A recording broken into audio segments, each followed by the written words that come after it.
Let's see. I'm not trying to be... How do I say this? We're an amazing company to work for. Okay, just get that out.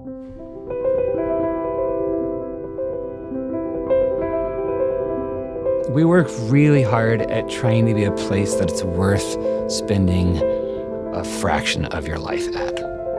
That matters to me. That matters deeply to all of us here.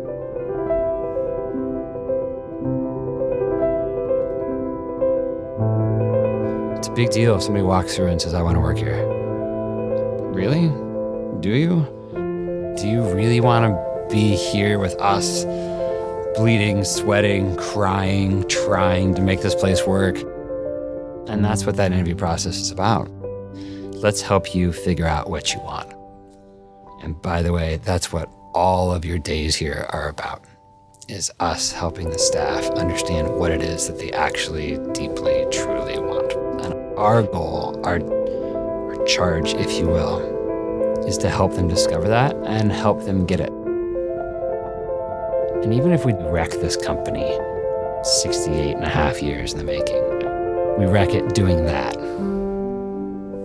Okay. Like, I've always hoped to have the courage to wreck the company doing what we believed was right. We got these 100 employees. This restaurant is a story of their lives and their becoming.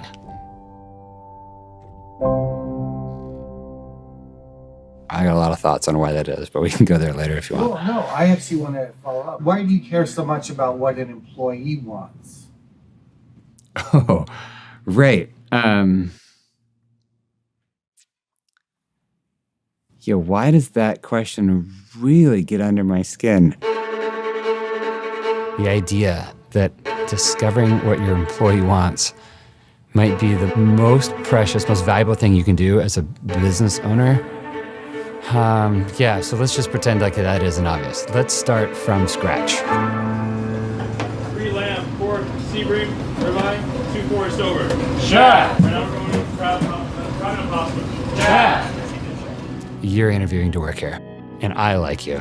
I mean, every bone in my body just says like, hey, this is gonna be awesome. But you get this feeling of like, hey, I think I'm nailing the interview. This place is not for me, right? Maybe I know that to be true about you because I've now asked you a question about your goals and where you're going in life, and I can kind of see that what your answers are leading me to is something different than Canlis, but I know you'd be good here. So I just put on my best face and I just convince you like, hey, I'm Mark Canlis and you gotta work here. This is for you. I'm convincing you something that may not be right for you because it's good for me. In fact, we'll just cover this place in benefits and make it as sweet as we can. But do you see what's happening at the onset of this relationship? We're fooling one another. We're coming into it in the most selfish way we can, which is I don't really care about you. I'm just gonna do what's good for me. And that, unfortunately, is the premise upon which a lot of hiring in our country is based upon. So when we're interviewing, that's the sole operative question. How will working here help you become who you're hoping to become?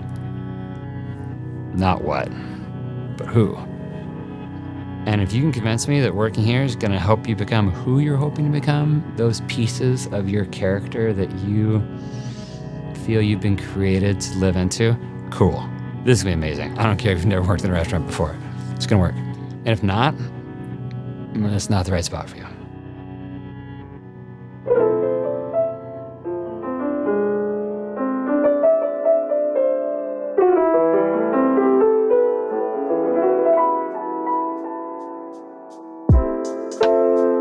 The way Mark speaks sometimes, it's kind of vague, and you're like, what are you saying? My name is Aaron Reed. I worked at Canlis from 2012 to the beginning part of 2018. When I got here, I was terrified. I realized very quickly how intimidating this place can be. It's one of the best restaurants in the country. He'd come home with all these stories of, like, his failures and the culture. And I think about a month in, he started to feel like he might make it here.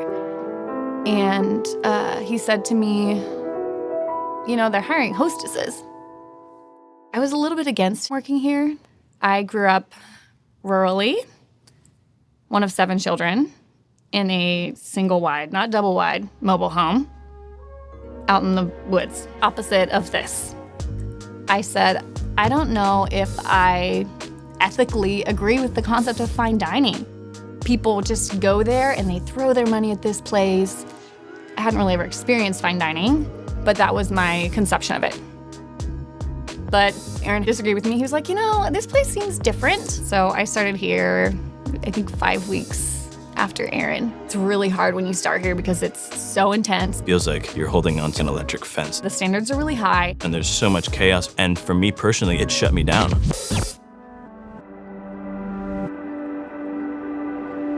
Eventually, Mark Canlis sat me down and said, listen, like, we can't see you. Like, I don't know if it's like you don't know the food well enough. And I knew my stuff, I studied, but it was still like, Aaron, I'm not seeing I'm not seeing you. I'm at the table. I thought, it's like, man, who am I? I don't know if I have a really good grasp of that. Once they started asking that, it wasn't a quick fix. It's not like, oh yeah, that's who I am. It took a while, and it took pressing in, and I felt, especially from the ownership, that they were really interested in seeing who I was. And so I began a long journey to figuring that out. The staff will never follow you if you don't allow yourself to be seen. And how can I say that to him? Because I know that's true about me. And so if I can be courageous enough to be seen for who I actually am, then maybe they will too. And maybe this working hypothesis is that in so doing, the company would flourish. And that's the magic. If you can get 100 employees flourishing, your company's gonna do just fine. There's this tension of people who are warm and emotional and asking questions about faith and what it means to trust a human being. And then there are the people who are like, this glass should be the way it should be polished the way that it should be polished. And we help each other. People have helped me be a much more vulnerable person on the floor, a much kinder, more open and generous person. And at the same time, I have helped those same people mise a table correctly. It's that mix of technicality versus emotional vulnerability and emotional maturity that drives the success of our dining room. The two go hand in hand, and Canlis is very much a mix of both of those. These people, they're not just people of exceptional character. In so many ways, they're geniuses. In so many ways, they're the best of who's out there at what they do. And you know what we don't say often enough? You can't suck. And you gotta kick some ass. And you gotta be awesome. But that doesn't impress me. What impresses me is that you can do that while loving the person next to you. You can do that while focused on the man or woman that you yourself are becoming. That's impressive. Every time. Like, that's what inspires me. And I love that about this place. I forgot to say that earlier.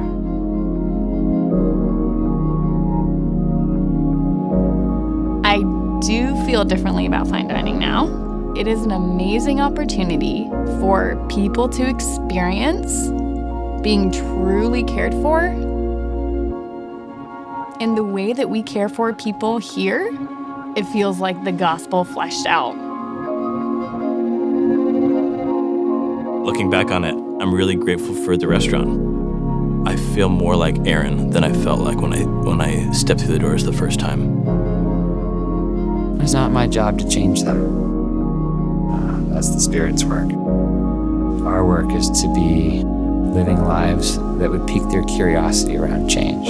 You open the door for the Holy Spirit to move through. It's sort of the operative conversation. Who are you becoming? How have you changed because you've worked here?